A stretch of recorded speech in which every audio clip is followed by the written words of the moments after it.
Guys আসসালামু আলাইকুম। বাইরে প্রচন্ড ঠান্ডা আর আজকে রাতে ভাত খাবো না, তাই এই যে এতগুলা বেগুনের চপ নিয়ে বসছি। আজকে হচ্ছে রাতের ডিনার খাচ্ছি। এটা বিসমিল্লাহ বলে শুরু করি। কেমন হয়েছে আম্মু বেগুনের চপ? মজা।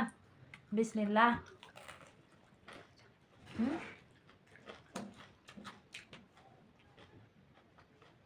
কে? হ্যাঁ, এটা হচ্ছে রাতের ডিনার। আজকে ভাত দেবো না কিন্তু আম্মু, ঠিক আছে? নে এটা মুসমুসে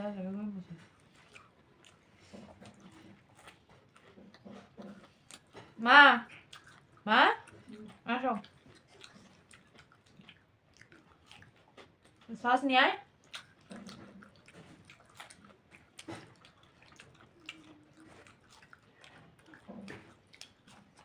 আর এরকম খেয়ে খেয়ে রাখতেছিস না।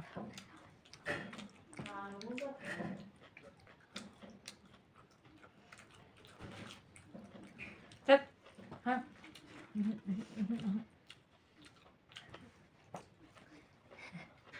আমি কি তোর বান্ধবী?